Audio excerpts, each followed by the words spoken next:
welcome everybody to the pre-pod. Welcome, welcome. This is episode 12. Yeah, buddy. We should introduce ourselves as usual. My bad. This is Noshad. My name is Suneil Right on. This is a second video quarantined edition of the uh, pre-pod. of the pre-pod. Yeah, so we just have to keep on our toes. Whatever obstacles come our way, we'll manage. Yeah, man. Uh, Luckily in California, it's beautiful. yeah, bro. Too bad we can't be outside doing anything. I know, right? Yeah, just a little fresh air, a quick little breathe in. But then even then, you don't want to breathe too hard. You might take in something you don't want. It's crazy because Uh, it seems like kind of like when you're walking down the street or whatever, it's kind of like a superhero movie or like Teenage Mutant Ninja Turtles because everybody's masked up. And it's like you can, yeah, so it's kind of funny. Like you never know. I always like feel like somebody's about to break down in like karate or something. straight Pretty up, funny. man. Yeah, and you don't know if somebody's smiling or if they're, mean mugging. You could tell by Uh, the eyes. okay, my bad. Yeah, we talked about this. It's all in the eyes last episode. Um, so You know yeah, what's bro, crazy it's though? Have you seen there's some pretty sick masks out there that like some of these like elderly people are wearing. I'm like, yo, that looks fresh. really, I haven't been outside enough to see the newest masks. I still see the surgical joints, and then I see a There's lot of, these go ahead. there's these slick black ones that I've been Okay. seeing. My friend sent me a TikTok of somebody using their girlfriend's thong Okay. as a Yeah, mask. that'll do, man. That'll do. Yeah, just put the Yo, bottom piece right here. that's saying Okay. people being creative, man. It's funny.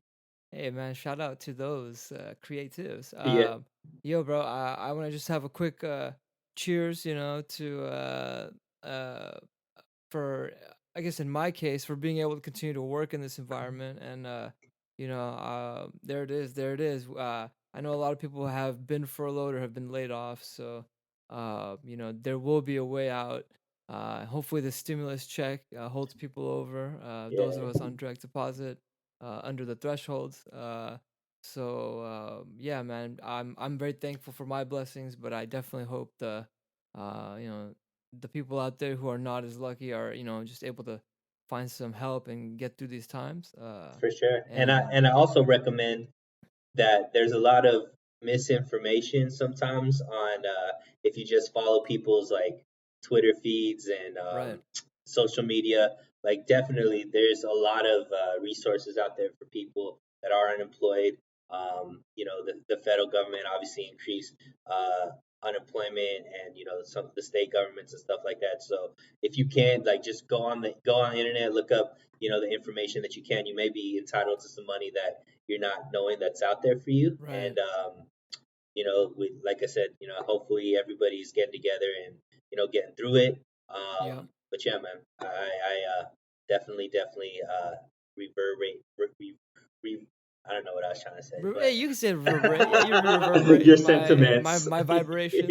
your sentiments. Yeah, bro. It was just I just literally clocked off the out of work, and so it's just it all seems relevant. But yeah, man. So we got time on our hands these days, right? So, we definitely have been consuming more as people, Oh right? man, People in the homes. yeah, yeah, yeah, It's whether it's food or streaming content, or for sure. uh, There's a lot. uh, There's a lot out there for sure. It's right, great. and It's great for there's a lot of silver linings, right? So what has been lost in a lot of businesses shutting down and so on and so forth, but content creators, it has given them like a huge platform with with streaming and podcasts and Snapchats and Instagram and right, people are getting a lot creative out there and entertaining people, and yeah, man, it's good that we're seeing that, and I think that's going to be something that a lot of people are making fans during this time that they'll right. probably follow even when they get back to work and stuff like that. So Yeah, man. And this is, I think, a time where um, you kind of strip away the bells and whistles of like for example, like a musician who would shoot a music video, right? mhm, He'll drop, thousands of dollars, location, everything. But now you strip all that away, and it's just gonna be the raw talent, right, and that's the only thing that you can communicate. I mean, like you said, you can get creative, like I would say Tory Lane's live IG live as creative He's as it hilarious, gets. right? But even he's making do. Like, yeah, he's got a mic, he's got whatever Right. sound effects in the background. But at the end of the day, it's a human connection, and he's struck a chord with like a huge audience, and it's simple and it's key. He's having fun with it, For you sure. know. And Unless you're as Drake, then you could just fully produce a music video in a million right, dollar right. home and have a I mean, choreographed dance. yeah, there's exceptions. There's definitely exceptions, and there's people who ain't following the social distancing rules. I Right. just found out yesterday that um, in the Bay Area, one of my friends like was saying about 70% of her circle have been like on the late night booty call tip, I guess, and the distancing is not, 24 hours, it's Right. some people are giving into those urges. Yeah. But again, if they could take the risk and get the reward and at the same time not spread the virus, then power to them as long as they're being safe. Stay safe, wrapped up, and far away Well, from your they elders. talk about all the Corona baby boomers that are going to come out of this. Hell yeah, Christmas, right? December. Yeah, that's going to be Um, funny.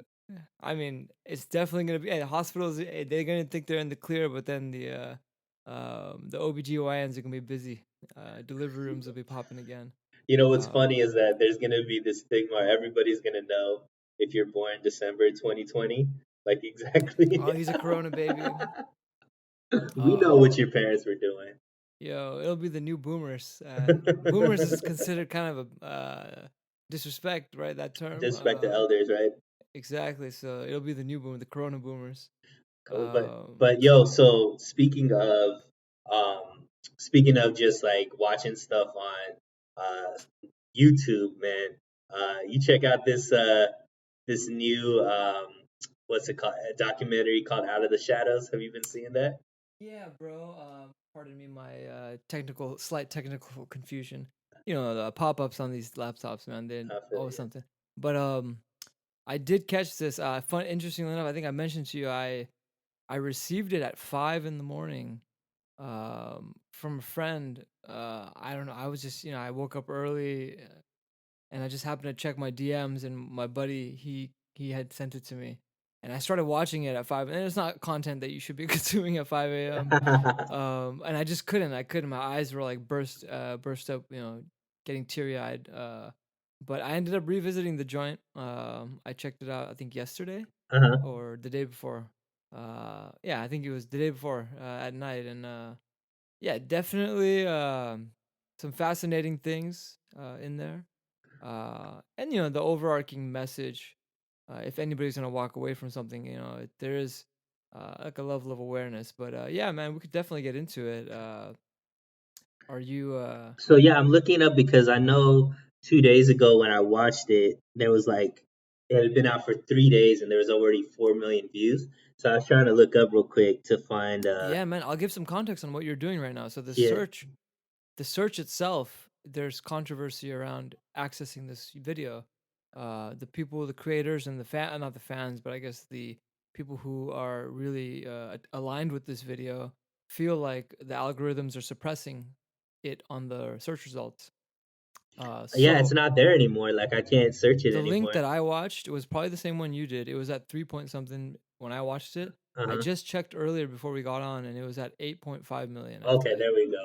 Wow. So yeah, And then I when I first searched it 2 days ago, I typed it in and it was the first one on right. the search browser. Now it's not there. So it's definitely been phased out. Let's say.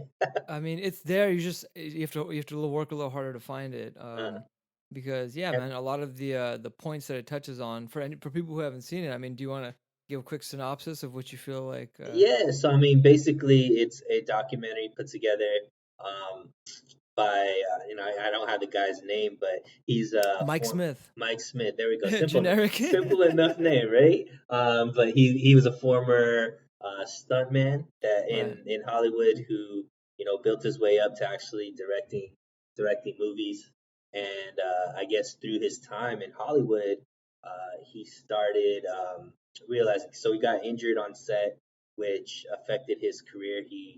broke his back basically on a stunt went wrong, and through his therapy, he was introduced to a therapist that I guess started feeling, some evil spirits on around him, and Mhm. this led him to take a deeper dive into what he's been doing the past 20 years in Hollywood, as well as, getting more into religion. And basically, he put together this documentary along with, some other people, key figures that spoke about the media and how movies and media are infiltrated by the government, basically, and all the connections through the CIA, and how the big six media and production companies are all intertwined with government agencies and former military and CIA operatives and stuff like that. Is Right. really really really crazy, really crazy Yeah. stuff.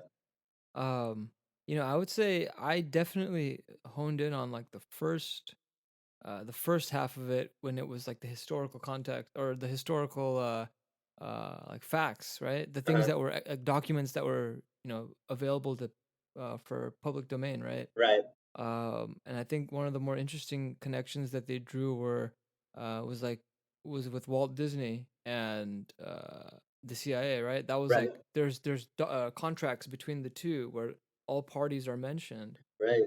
Um, and it's funny they even showed a clip of Donald Duck during World War II. They created this cartoon, and I went down the rabbit hole, the YouTube rabbit hole, like 5 months ago maybe, Uh-huh. and I was looking at like early Walt Disney pictures, cartoons, like when they were just making the transition into like I guess Snow White was the big like the film that put the studio on the map. Okay. And so around that time, since it was such a brand new company, they're lucky to get, any attention. So the government tapped into them and asked them for a like a Donald Duck anti-Nazi campaign Cartoon. type video cartoon. Okay. Yeah, yeah. And so it's Donald basically joining I guess he's joining the Nazis, and he's in like a camp, and he's training with them, but it's all kind of like tongue in cheek, like he's ridiculing the marching and everything. And the whole concept is I think he's infiltrating the army to kill Hitler or attack, whatever it Wow. is. It's basically ridiculing Hitler the whole time, Yeah. and it's a lot of one can argue that I mean it's not even arguable, it's just the fact is that that video was created to spread a message to American people that hey, you know, we're car- we're creating a caricature of this enemy that we have, so much so that a child could watch it. I mean, maybe children were watching that cartoon at the Yeah. I time. mean, I think it's not a far stretch to think that uh, media uses propaganda in different ways, and I think the interesting thing was just how rampant it was, and Hmm. if everything's to be believed from the documentary, which neither of us are experts. I haven't done Hmm. ridiculous ridiculous research on it, but just on face value, it's pretty interesting to see. I always know that media in some certain ways are manipulating society in some way Sure. to get a certain message out. Like obviously, in America, it's going to be more pro-America. It should be at least pro-America. If you're in India, it's going to be pro-India. If you're in China, it's going to be pro-China, right? That's like naturally what media is going to be doing. However, to see like how calculated it was based like if everything's true that these guys are saying, to which things were developed specifically for the use of it in a certain way, I think was pretty interesting. Right. And a lot of it kind of just on face value seems pretty true, as far as like, it's hard to be like, okay, that's not what's going on. Right. Yeah, man, I definitely like I pondered on it for a good, a day and a half, right? Since we touched base on, watching this. And I guess I started drawing like bigger questions about, like the intention behind content, right? I think when we were talking about Tiger King, even like Right. jokingly, right? I just obviously I enjoyed the hilarity of the concept of there's this guy and he's got all these animals and there's just this drama and murder and all these or potential murder. Uh-huh. You know, it's just like a juicy, hilarious, viral thing going on. But then the fact that we're in such a I don't want to say a vulnerable place, but everyone is tied to their homes, right? So the audience and the attention is there No for distractions. no distractions, and the opportunity to create manipulative messaging is now. The iron is hot. You know what I mean? A year from now, 6 months from now, people are gonna be, drifted away from this stay-at-home thing. So Right. that's why the Tiger King phenomenon it was just very it just caught my eye in the sense that it was a huge blip on everyone's radar in such a time where the only other blip is coronavirus, COVID-19. Like it's Right. either you're either talking about COVID-19 or Tiger King. Right. So it was just the juxtaposition of something so ridiculous happening at the same time as something so serious. Yeah, Uh, and I was thinking about it too after you brought that up because I was like, all right, but I was having a hard time finding like what would be the reason. From watching exactly. it, I was like, okay, well, what are they trying to get across other than obviously animal cruelty and the characters there. Just I don't know if it was more to manipulate society or this was their way to just cash out on something that was Yeah, it could be innocent. It could be so completely viral. innocent. Well, I Yeah, mean, I don't know, innocent, like because the more you do research into Tiger King, you realize that some they of these are took. effed up people. Well, I mean, that's that's obviously Right, right. for But go sure. on with But your yeah, but yeah. what I was saying is that the documentarian originally it was going into this documentary telling the characters that they're doing it to bring awareness to these animals and being in endangered society and being endangered animals and how they could help the cause. And what actually was going on was they were making this whole thing where they were talking about how these guys are, crazy people and hired for murder and all. Nobody like some of the people in the documentary didn't know that that They're was misled. Yeah. exactly. So Um, that's what was interesting. And the people that put it together are actually the same people that put together the fire the documentary, festival. Yeah, yeah. fire festival documentary. So that aspect is kind of crazy. But it's blown up. Like they're talking about casting a movie for it. They put out Right. another. I don't know if you saw. They put out an eighth episode where they did like behind it, like they basically interviewed everybody, and Right. it's They're cashing out as fast and as hard as for sure, possible. for sure. Um, so I mean, and in this case, like you said, you had to really look for some kind of like foul play here or some like deep dark motive. But at the end of the day, I mean, it's as somebody who would create content, it's their job to maximize eyes and profit. Like that's, Sure. I'm not gonna knock the creator for wanting, if I were to create something that is getting, a lot of attention, of course I would want to maximize. So, Sure, I guess it goes. Then it trails back to just integrity versus thank you. just getting monetary. Because I look at other things. So like Ozark is another huge show that I. Mhm. So like there's certain things that just fell into place at that time. So Ozark is a great show that everybody's looking forward to. It came out during the same time, so Mhm. everybody had time to binge watch the season, This and is so not it's second season. I thought it was third season. okay. So all Yeah, right, never so it's mind. the third season. All American is another show that went up there. So like now Netflix started ranking the shows and stuff like that. So Tiger King's been one for forever, and then Wow. Ozark's been high up there. All American's been high up there, but and then so I think just like some things might just be timing that they were scheduled to come out during this time, and it just Right. happened to be when all you could do is really sit at home and watch TV for a lot of people. Yeah. So that It could might be be luck of there the draw. Yeah, you're right. exactly, I was but listening to Joe Rogan and Chris D'Elia today. Julia, yeah, because he And just put out his special. he just put out a special too, Yeah. which I mean, I've only seen a little bit. I like him on his podcast a little bit more. But they were talking about how certain people like Chris really lucked out with the scheduling because it dropped kind of in the peak of quarantine time, right? Right. Whereas Andrew Schultz he was scheduled to shoot his Netflix special, in LA, I think, in or April. whoever. Yeah, I'm not sure if it was Netflix, but it was supposed to shoot, and that's shut down. So it was just a matter of weeks, Right. and so yeah, there's a level, it's like a game of chance, I guess, in this Sure. case. But going back to the documentary, Out of the Shadows, you made a statement just really quickly. You said it was um shoot, I think you compared I don't want to say the ethics, but it's very Integrity. similar in the integrity, right? Okay, so I just wrote a statement out, like, because most of the film does criticize the I guess the integrity of the government, right? Correct. In how it's using the tools of media. So even today, like, I think the balance that's currently being struggled with is, I wrote a statement down. It was the ethics of journalism versus the integrity of the government, right?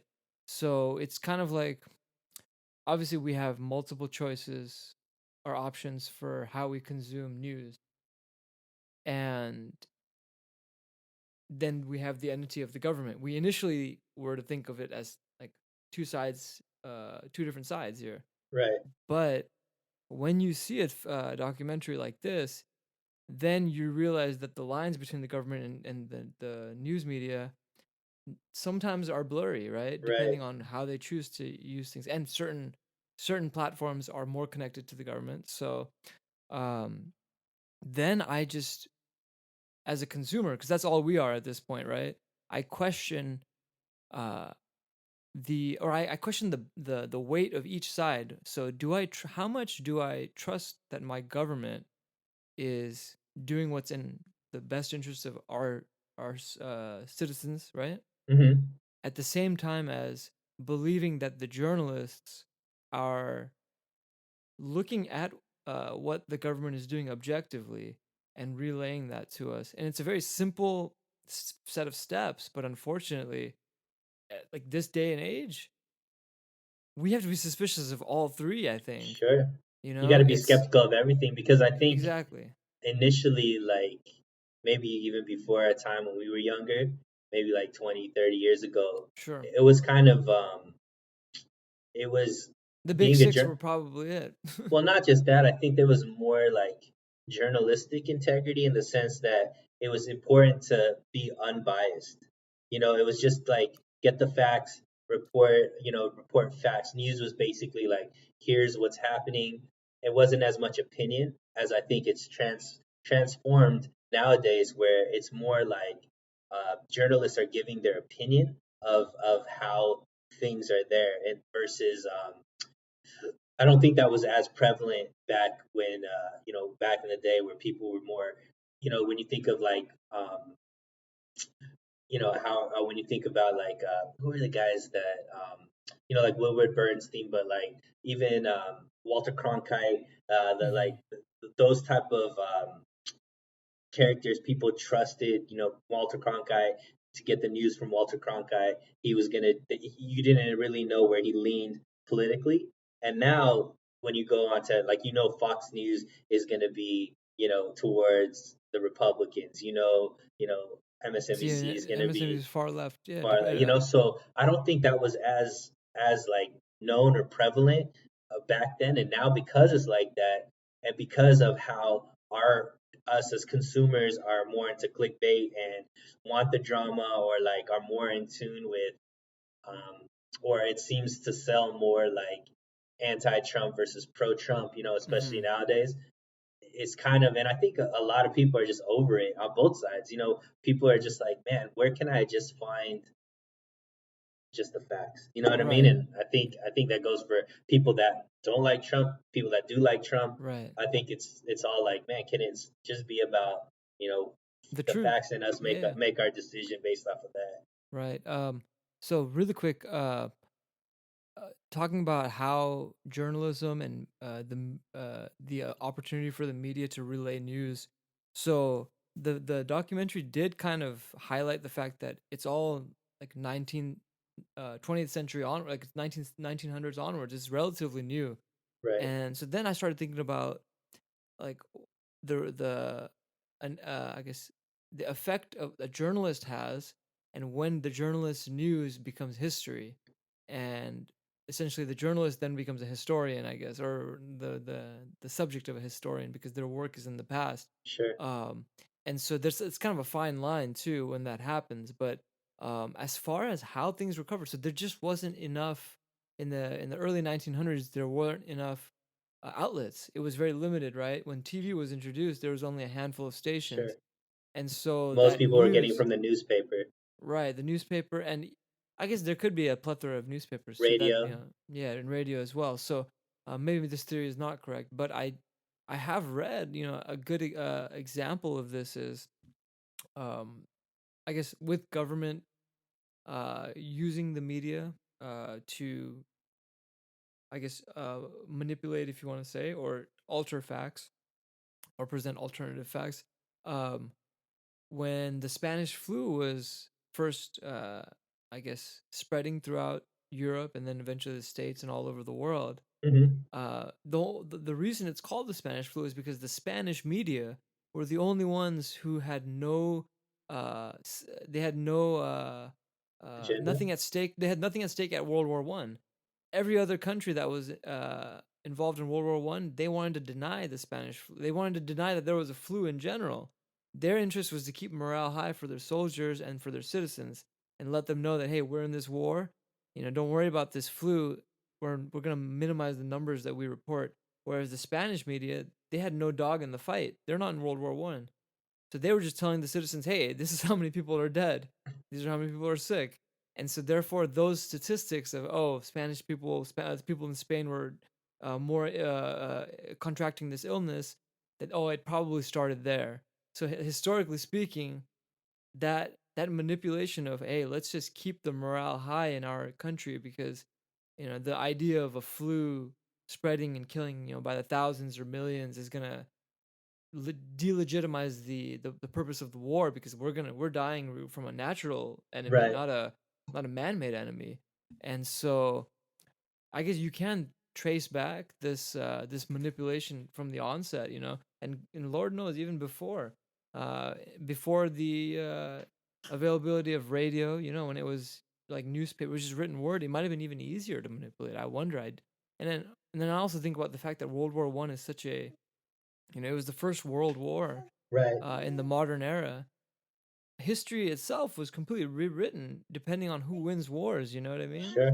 And so, this is all just like, long term. Like, I'm letting my imagination just kind of No, wander I through, mean like it's how accurate. much can we question the history books?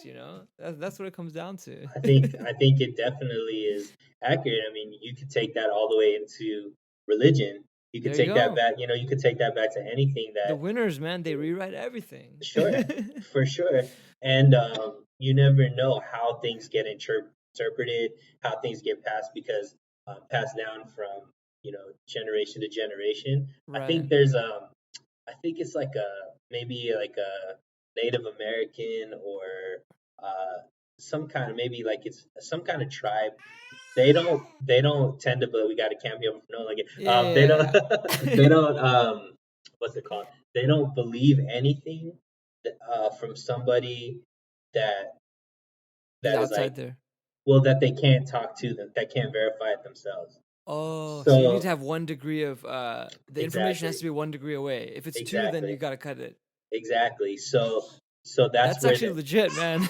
yeah. So like stuff that so say for example it happened like you're like my grandfather told me this, but you didn't see it. No longer is that part of their history Right. because they can't verify it and It's the because they code, understood man. they Yeah. understood that things could change, and things could like be manipulated in any way. Exactly. You know what I mean? And it's kind Yeah. of it's kind of it's kind of crazy when you just look at just statistics overall. Like you'll see polling or they'll be like 40% of all this group is suffering from this, and that's the way they're like 40%, right? Where on the flip side you could say, well, 60% aren't affected by this as well. Like there's two Hmm. different ways to attack that same fact, and I think that it kind of proves that us as a society just need to be a lot more critical thinkers. Yeah. And I think what I took from and I think they were the messaging from Out of the Shadows as well is like think more critically. Like that was like the main message is like you don't have to believe everything that I'm saying, Right. but all the information that you're getting from the media, don't take it just like uh just like drink the Kool-Aid just because you got a cup in front Right. of you. Like Yeah. think critically and come to that conclusion on your Conclusion own on, yeah, after you yeah, on found. your own. Yeah, it's far too easy to just flip on a channel or put on a YouTube show and just turn your brain off and just consume it. Hey, sorry about that. No, go ahead. It's far too easy to do that, and it's fun. It's funny. If you want to go on like a meta level, while watching that documentary, I stepped away from the documentary and I asked myself, "What's the intention of this documentary?" And that's Because it good. That's it good. I it think it literally it led me to that, and sure enough, the creators of the documentary have ties to this group, QAnon, yeah. and so, and then I guess that one of the journalists that they interviewed heavily at the end was Liz something. Liz, Yeah. I had her name, Larkin, something Larkin, Lurkin. So Yeah, she, that was talking about Pizzagate. correct, yeah, yeah. So there's a lot of you know questions about integrity, and she's definitely an outcast. She's been outcast from like the mainstream, Hmm. and so everything with a grain of salt. That's why I have found a lot of value in, especially the first half specifically, because it drew the connections of, hey, look, there were documented moments where the government, whether it was like what psychedelic testing or Yeah, MK uh, Ultra, Operation right, Paperclip, like these things did happen, and therefore, it's our responsibility as not just content consumers but as citizens of a nation to always ask, why is this happening, and what is the cost of this, or what is the real benefit, and who are the proponents, who are all the people who are supporting it, and where does the money, and it gets sticky when you ask where the money comes from, right. and that's unfortunately, it's hard to separate corruption from politics, and I think, regardless of the administration, there's always a level of corruption at some point on the path. It's very difficult to discern this stuff. Yeah, and it's kind of difficult because people that are in the power that have the ability to do these type of things, um, maybe they're doing it because they want to be in power or whatever Right. it is, or maybe like they just have this sense that they're what they're doing is they might have some altruistic reason to do it, and they just feel Sure. like they feel like society's too dumb. Because I think about movie Men in Black. Okay. Yeah, And it's relevant. when they talk about, well, there was a scene where Tommy Lee Jones' character was telling Will Smith when he first gave him about like aliens and all this kind of stuff, and he Right. was like, why wouldn't one we just tell everybody? And the statement was, a person is smart, but people are dumb. That's the belief is that like a person might be able to take that, but people tend to just like Yeah. tend to not be able to handle information like that, or that's the belief. And to a certain extent, maybe some of that is true because it really is. There's not there as a society. There's critical thinkers are kind of few and far between Yeah. compared to people that'll just take in. Like you could definitely tell a Fox News person. You could definitely tell a MSNBC person. You could definitely tell a CNN person. And then you could also tell people that are like a mixture of all of it because they're like thinking of whatever they're thinking on their own. And um, that's interesting because I think that thought process of a person is smart, but people are Yeah. dumb is Yeah. probably the same mentality that the government has, probably the same mentality that like a lot of people that Right. are doing these type of things do. No, that's why I think historically we've seen a lot of, you know, leaders or potential leaders who have this like alternative point of view of, helping the masses without any corruption in their, in their messaging. unfortunately we see assassinations, and Hmm. uh, the system that we have right now uh, is meant to run in such a way where, just like any other system, it's like our computers, right? The thing is performing at a certain place, but if something invades this system, and it's like it's gonna think of it as a virus, as it's trying to change the way the system runs, and so the system, its natural instincts, it's built to destroy or suppress the virus, the uprising, whatever it is, and that's the nature of government, man. And I think historically, that's what we always see is, you know the thing in the whatever entity is in the pole position, the leading position, it's going to want to stay in that position. So therefore, any competition, whether it's economic or political or whatever else, it's going to want to suppress and dominate and continue and maintain itself. So Sure. um And I think part of it, we have to blame society ourselves, because um, I think like a person can forgive, but society doesn't. So like we wouldn't be able to have person in power or person in leadership come out and say I messed up or we messed up. They'll get ripped apart for it. You know what I mean? And because of that, even if there is a mistake, the only way they're going to be able to continue to do their job um, is to spin it, right? Because if obviously we would all be like, why? Because like in our own lives, what we would like to happen is if we messed up, you come out and be like, look, I made a mistake. This is what I learned from that mistake, and I'll be able to I'll move on. Being able to do all of that, to not make that same mistake again. And most people in society, we can have that happen, right?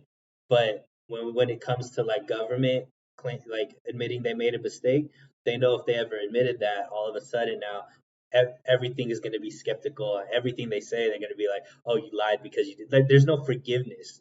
You know what I mean? And maybe they don't deserve it. I don't know if I'm not saying that that's what should happen. That's what shouldn't happen.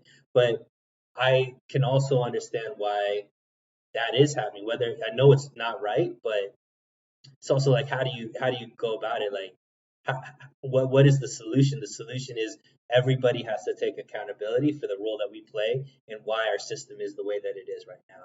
And I think it's really easy to just be like it's the government, which I would say majority of it is obviously them, because I think that they don't give us all of the facts. And a part of voting for the person that you're voting for is with the understanding that you're not going to have all the real time. They're not going to tell us everything that's going on with Al Qaeda and everything that's going on with all the information that they're getting on a daily basis.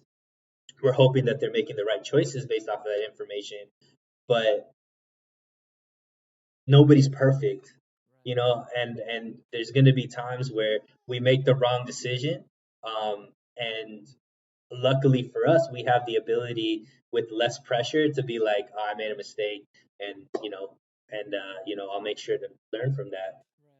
When you're president, you don't get that same ability. No president ever admits they did something wrong. It I would mean, be suicide for them.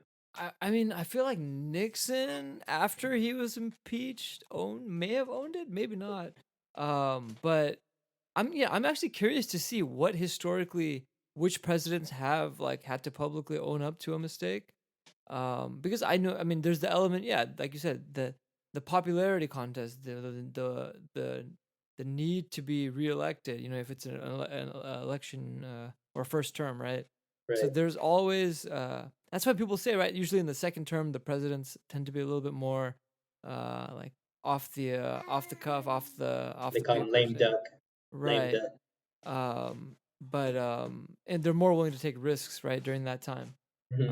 And so, but yeah, I'm curious to just kind of see over time which presidents have had to like own up to the mistakes. But yeah, And I'm just thinking of it's not just presidents, it's anybody, like senators, congress people. Like, how many come out and apologize when it's not something where they have to resign? right.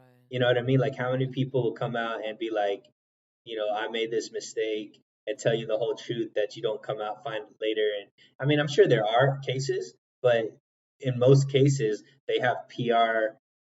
There's a whole uh, There's a machine career behind it. path Yeah, yeah. called PR that's just meant to spin, Clean up you these know, clean up mistakes. mistakes, Yeah. spin this, and you know, have these kind of like written out statements where it's like, you know, written off a script. It's not just like, this is what I've learned, these are the mistakes that I made. You know, it's like, and it's kind of like we just forget that. Like for me, it's just like I like who I would never expect a president. Like a president is a human being at the end of the day, and people, our government is just people, you know. And any government, whether it's been, you know, Obama administration or any president down the line, in history, you know, you would like to think that it's just they're genuinely wanting to do what's best for people, and maybe they make mistakes here and there. I think what this um, documentary was talking about, and I think what the natural belief of most people are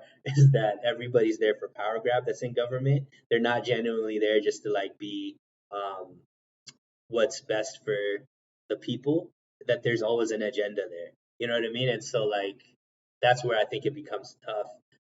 And that's why it's important to take things with a grain of salt, be more critical when you hear information, and figure out like what is the purpose for this? Like what point are they trying to get across?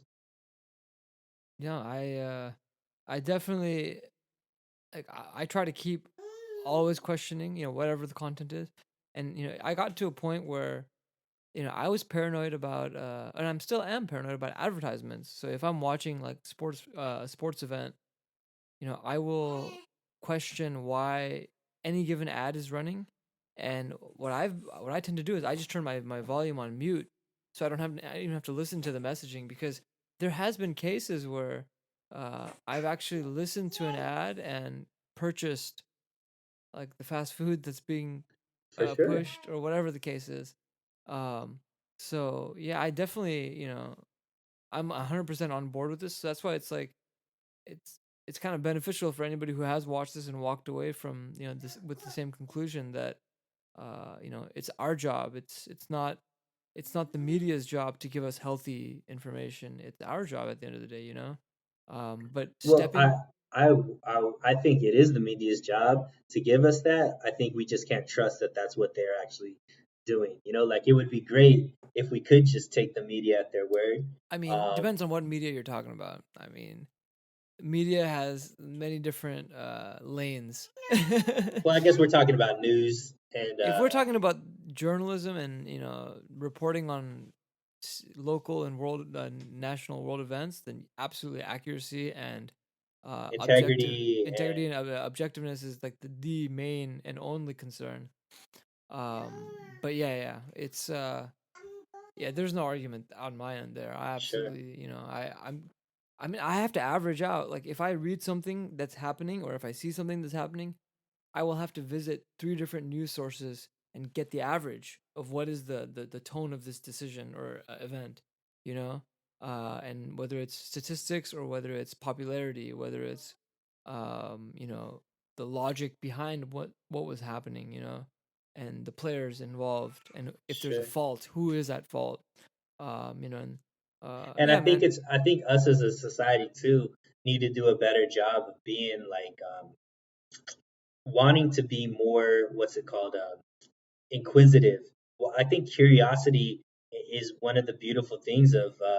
of of human nature, and I mean Right. animals have that too. But everything great that's come of through innovation and stuff has come through curiosity. And I think one thing that I've started to do, and it's even something that I think happened, you know, today uh, with some posts. Even I think something that you posted, I wrote something and then I deleted it because I was like, you know, I didn't want to create conflict, but I'm just like trying to get release emotional reactions to things, because we all have our way of viewing the world, our own interpretation and our own belief systems and things of that, values and whatnot. And two people can see the same fact, and based off of their belief, how they view the world, are going to come to different conclusions about Hmm. that. And I think one thing that I've forced myself to do is the extreme views from what I believe, instead of just shutting it down and being like, oh man, they're crazy. How could they think that way and all this kind of stuff? And looking for people that genuinely just believe the same thing that I believe and talk to them in that echo chamber type of thing. Like, there's so much access with YouTube and the internet and so much where you could actually like listen to people try to make their argument for why. And I think that's helped me a lot, you know, to understand why they believe, well, like why are they coming to this conclusion, and like how could I put myself in their shoes to make them to figure out why they think this way, because Mm-hmm. I think a completely different way, and maybe it'll make me like most of the time it doesn't necessarily change my opinion, but it makes me like, okay, like maybe this is a way I could have a conversation with them where there Mm-hmm. is some common ground, and then we could build upon that because I actually took the time to understand that other point of view. I don't think Yeah. that's us as a society right now. I think it's just basically pick your team, and whatever comes out of the other team, automatically reject that, whatever. And it's just like there's no solutions to that. There's no like you're not going to solve anything thinking that way, and there's no progress that way either. It's just Right. going to lead to more divisiveness and more like just arguments and stuff like that. And it's just I don't know. I think that as a society we could take more accountability of learning, reaching across the table and trying to learn, have Right. conversations and educate ourselves on both sides. Sure. No, no. You raise very valid points. This concept of aligning with a team, depending on the type of people you follow, you can create this confirmation bias for anything.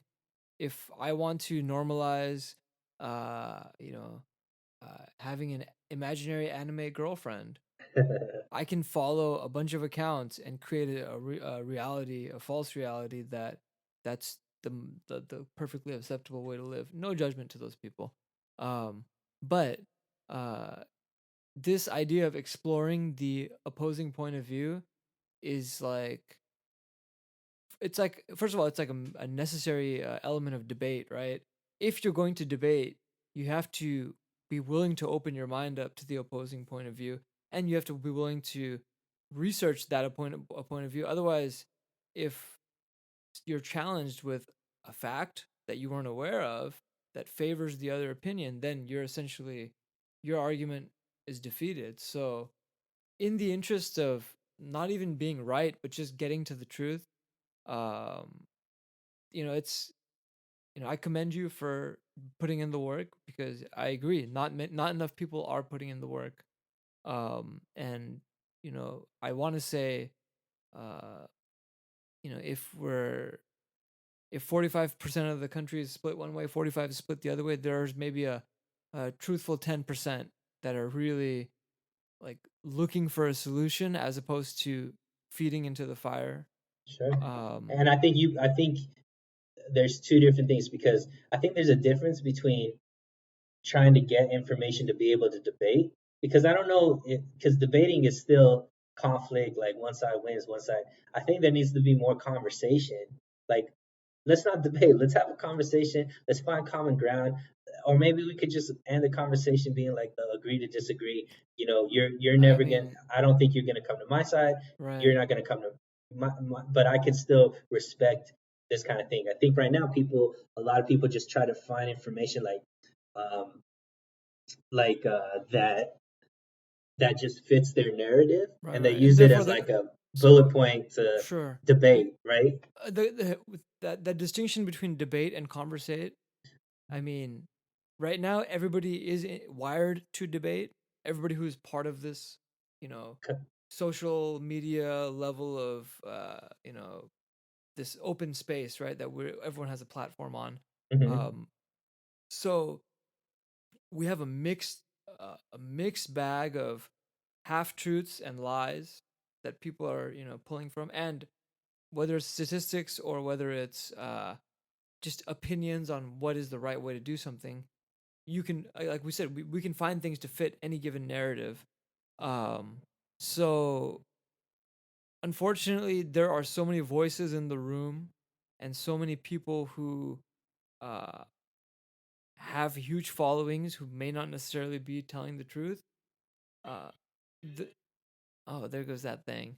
Uh, it's a reminder about our time. We can trim this out, but yeah, I'm just gonna quickly wrap the point up. But basically, it's you know, I think that whole space for conversating and debating in the public sphere is out the window. Even if you spit truth in that Twitter sphere, in social media sphere, the truth will be drowned out by so many other voices right now that it's like the people who are actually legitimate, they can be disproven by lies just based on followers. Oh, he's Sure. only got X number of followers, so therefore that Their whole validation. their validation is out. Like the truth is a factor of followers at this point. So the But I I think think that's why it's so important in podcasts to have these long-winded conversations. right. I think, that you actually put me on that YouTube video you were on Jubilee. I've watched Oh yeah, some other things that they've done. I think they're doing a really great job, as far as like at least putting out a space where there can be there could be a conversation, a conversation longer between conversation. Yeah, from like opposing views. I think, and they're doing it in a creative way. Podcasts like Joe Rogan, I think, does a good job of bringing on people from all sides and just having that long conversation about it. And I think that's like gonna, I think society needs, and it's starting to happen. Like, I think the reason why a Joe Rogan podcast is so popular is because there is that need for people just wanting to learn without all of the like debate. And I think there's a segment there is more and more people going to find that, who want that, and there's going to be more avenues for people to be on a platform for him. Because right.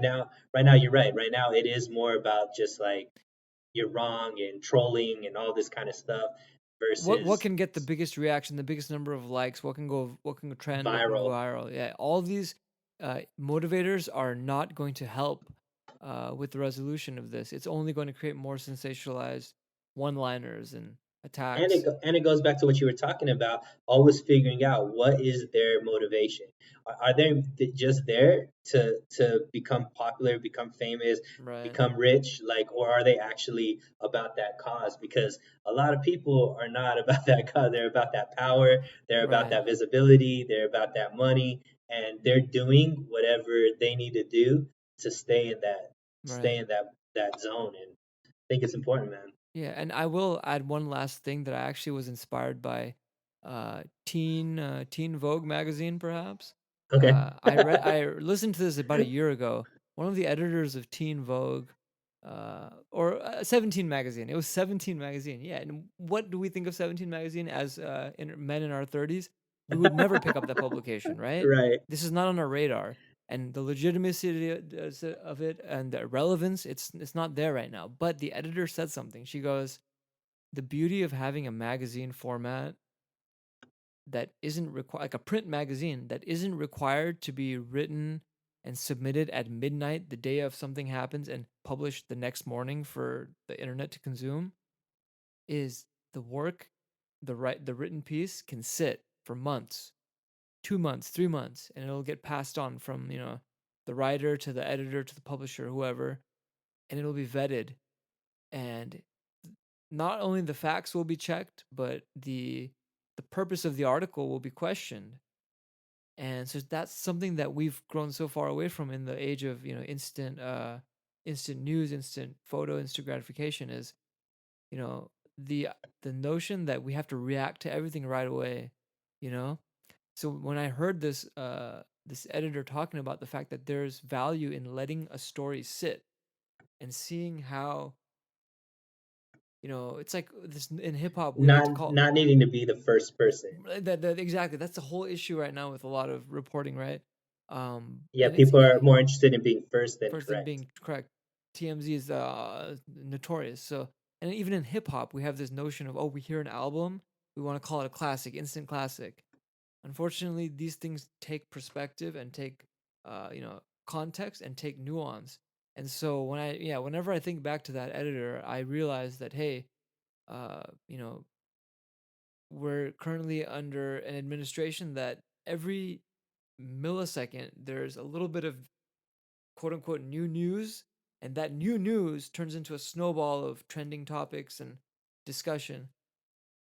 I mean, we can at least let 24 hours pass Sure. before reacting to something. And so that's I'm looking forward to post quarantine of just slowing down, and having face to face conversations, and not so much feeling like I need to be always connected to the latest, and instead trusting and having faith that the news will reach me. You know, if something is so super relevant, the government, the state, the local government will put it on my phone as an Amber Alert or whatever. Sure. But at the end of the day, you know, the and I'm not going to use any other word, but um, the idea that ideas have to be criticized before they're even coming to fruition. Things Right. that are half developed. Things that aren't properly thought out. So I'm looking forward to these days ahead, man. And just Um, giving people a chance to be wrong. You know what I mean? Like our opinions or our philosophies just 10 years ago, I'm sure have changed over time. And, even maybe last year, like I thought different about certain subjects that I've evolved into thinking different now. right. And giving understanding, like everybody's gone through that. So why wouldn't we think the person across the way from us doesn't have that same ability or isn't going through that same process as Yeah. well? And you know what else I'm looking forward to, man? I'm looking forward to there being other things that we could watch other than just the news. Like I can't wait for sports to be back so Of we can start course. talking about that. Just anything that's going on right now. There's like any other thing like there could Culture, not, anything. yeah, so like being able to go to museums, being able to go to aquariums, to zoos, to like, I'm definitely gonna be on my wild out when quarantine's over, Yeah. like go to as much stuff. And I think Smell the one roses. before we go into breaking news. One thing that I do want to talk about and make a point of is, I think a lot of people are starting to get their stimulus check, 1,200 bucks, which is, not a ton of money, but hopefully it can help out for people that don't have much going on right now. But I've been seeing this on social media, and I just want to talk about it as well. It's like, look, the stimulus money is meant to be able to stimulate our economy, and Right. so like, really, focus in on buying US, helping your local restaurants, helping your local businesses. Obviously, if you have bills to pay, take care of your bills or whatever it needs to be. But if you have that extra money that is really just sitting there, stimulate the economy. Don't just keep it. Like try to go out and spend it on that restaurant you like going to that you didn't have that extra money to go Preferably to, small or business. Yeah, the ones who are really struggling right for now. sure, because the way that we're going to get past this is as a community. It's not going to be one person that comes to the solution. The solution is us. We are the solution to all of our problems, and Yeah. use the money wisely. Obviously, take care of what you need to take care of first off. But for those that do have that extra money, go eat at restaurants. Go to local shops that are open. And, buy something from them. Help out Yeah. whatever wherever you can. So Yeah, man. That's a powerful message, and this is the easiest time to support. Stay at home and spend your money on something local. Like these directions are easy. you're not spending on gas. Yeah, honestly, the previous generations had it a lot harder than us. Right. They're not asking much. So yeah, man. So with that being said, let's go ahead and bring in our favorite segment of the show. Breaking good news. News with Nashad and Sunil. No shot in Suneil. Right on, right on. So yeah, man, we made it to the finish line. Sometimes it comes prematurely. I May I share my breaking Please, news? please do, So please this is do. a little bit off the beaten path here, um, and not many people may subscribe to this lifestyle, but uh, the rest of us need to get on board. The European Union. This is breaking news. The European Union has approved insect consumption for humans. What? This is the truth. We are, there's a lot of uh, questions of, the meat industry, how the effect it's having on, our environment and the rate of consumption. We're eventually going to have to, scale back. And also the treatment of these animals, there's so many levels to fix with this. One of the solutions is insects. There's quality protein in a lot of bugs. Parts of the world are already consuming. I believe there's countries in Africa and Latin America and some parts of Asia as well. So yeah, they're looking to do some delicacies such as cricket protein bars for the fit life folks. For the drinkers, they got locust cocktails. Oh my gosh. And then for the fast food lovers, they got mealworm burgers. Oh my god. But Yeah. dude, What I is there go. anything in the article that talks about how this stuff tastes? It tastes fire. I'm telling you. I myself I went to Mexico and I tried uh grasshopper tacos. Yo, a little bit of guac, a little bit of salsa.